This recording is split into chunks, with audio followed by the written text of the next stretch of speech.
Hello dear students, this is Dr. Tushar Nair here and I am going to unveil the secrets of scoring maximum marks in English Board Class 12th. So as the dates have been announced by CBSE, this is the right time to discuss your preparation and revision strategy for your exam. So what are the things that you should keep in your mind? So see, I am not going to give you any magic pill, but yes, I'll give you certain tips and tricks following which you can definitely score maximum marks in your exam. So let's see, here are some important points which I want to tell you at this time. So see, the first one, put a cross mark against what has been removed. So what is the first thing that you should do? So here, whatever has been removed from your course, because you know that CBSE has made radical changes in your paper pattern apart from the 30% reduction in your course. So it is better that first of all put a cross mark against all those things which have been removed to avoid any sort of confusion, because the books and the things that you will get will have all the things, all the chapters. They won't delete any chapter. So you will yourself have to put a cross mark so that you won't waste any time in going through those things by mistake even, right? So that's the first thing. Then try to figure out where you can score well and where your marks can be deducted. So first you should know that what is your forte, what is your strength, and where you are weak or where you can lose your marks, that certain points where you feel that your marks can be deducted. So you should know that beforehand so that you can work on your weak part and improve that and make it or bring it, you know, above average. Learn all the formats and practice. So you know that there are different types of formats in writing section. So you should know all those formats. You should learn them properly, because you cannot write the way you want in your exam. You must follow that certain pattern, certain format which is prescribed in your syllabus. So that is a must, and you should practice all of those formats and the varieties. Know whether you are confident or overconfident. So this specifically happens in English, that sometimes or most of the children, if they have scored well in class 10th, they become overconfident that yes, I scored 99, so I can definitely score very good marks without much effort. So no, you should know that whether what you think about yourself is right or not. You should test that, and only after that you should feel confident or overconfident, whatever, not at all overconfident. You should feel confident about your preparation, right? Don't just turn over the pages. So this is a general habit with, or general tendency with the students, that what do?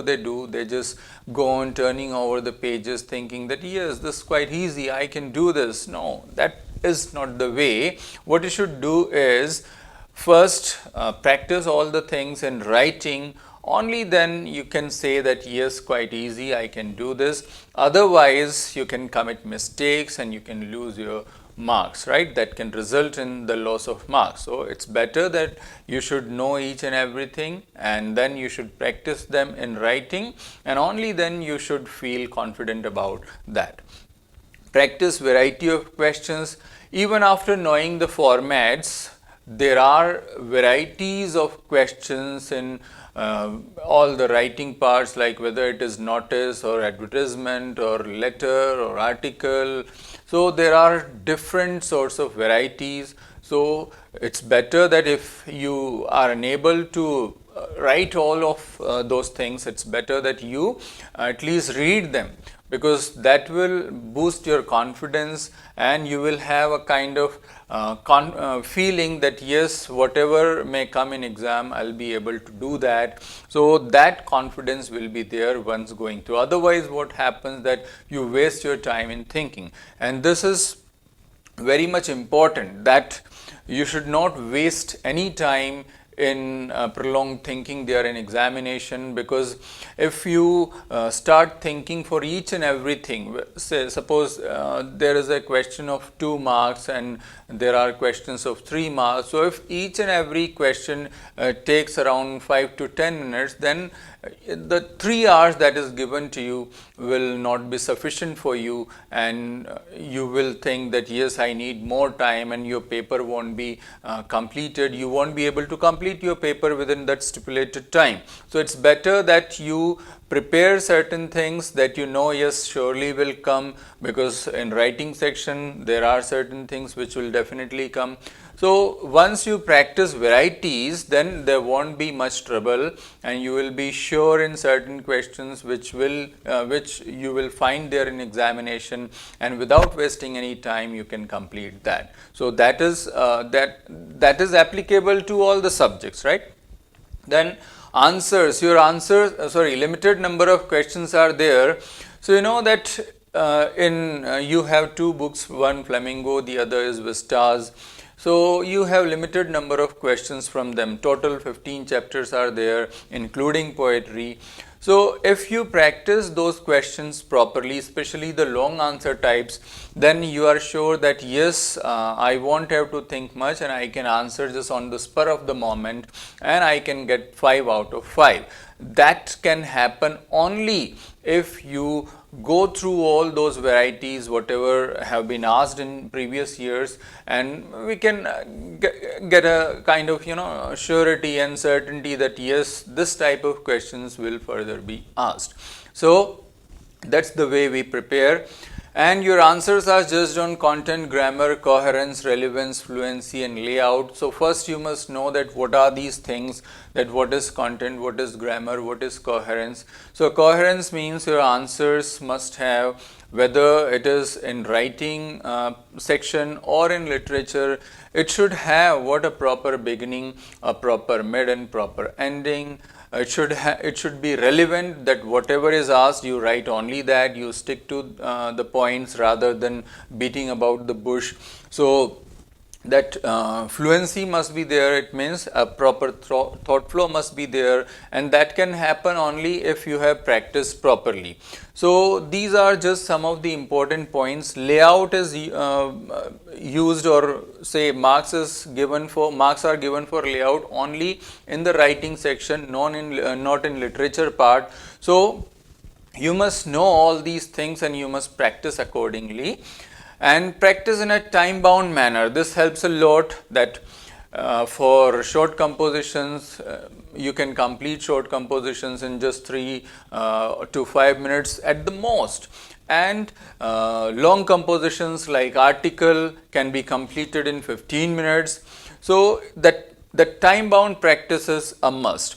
First, when you start practicing, then okay, you take your own time, you focus on each and every aspect, and then whether you complete an article at that time in an hour, that doesn't matter. But once you have practiced and everything is set in your mind, then okay, you should, the second step should be time bound practice. Try to complete an article in 15 minutes, a long answer type question in 5 to 10 minutes. So if you practice in that way, definitely you'll be able to save your time, because that is quite important, to save time to review things. So that is our next point, that attempt at least 2 mock tests before your exam. That is very much important, because it lets you know that what are your weak points, where you need to work on, what you need to strengthen. So you come to know about all those things only through mock tests, and then you can sort out, or you can resolve those problems and then move ahead of them. Otherwise, if you don't face the paper, you won't know that what kind of problems you will face there in the examination. That will directly be faced in your examination hall, and at that point it will be difficult to overcome them, and definitely then you will lose your marks, right? So be in touch with a teacher, be in touch with somebody who can point out your mistakes and can tell you that here you fall short and here you exceed the marks. So this is better, at this point you are good, and here you are weak, so you need to work on this. So you should be in touch with such person, and then write legibly. So at this juncture, it's not fair to say that you should have a good handwriting, because I know most of the students are in the habit of scribbling and jotting. So at this point, if I say improve your handwriting, that's not fair at all. But yes, one thing that I must say is write legibly. Don't let the examiner struggle with your handwriting, that okay, examiner is trying to understand what is it, what you have written. So it shouldn't be that.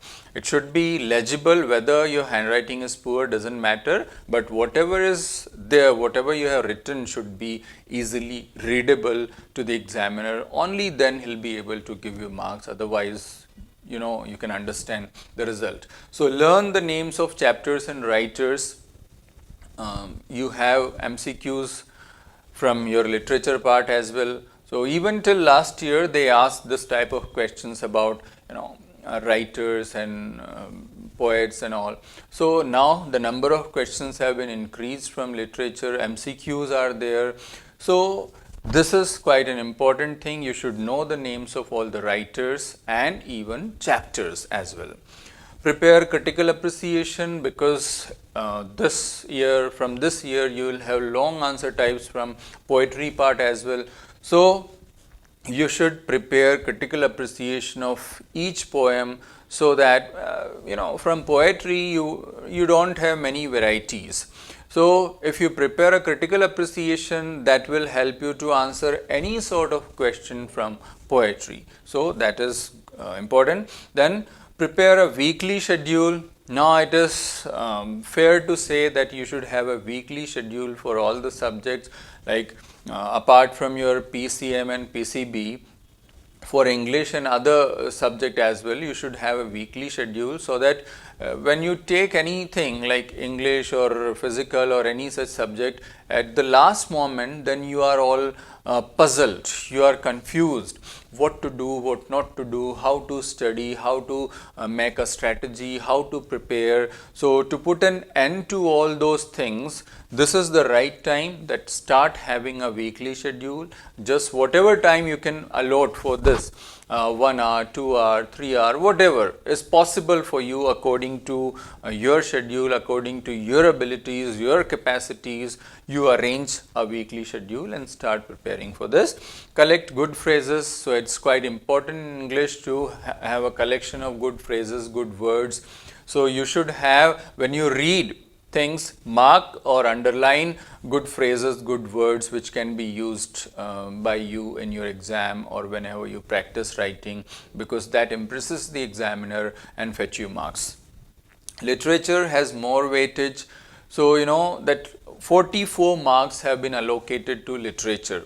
So 20 in this A part A, and 24 in part B. So in that way, total 44 marks have been allocated to literature. So it means your focus, main focus must be on literature. You should go through each and every line properly, because you can have question from any part of literature in the form of MCQs, in the form of one-liners, in the form of short answer types and long answer types. So unless you are familiar with each and every part of literature, each and every line of literature, you may be puzzled or you may go wrong.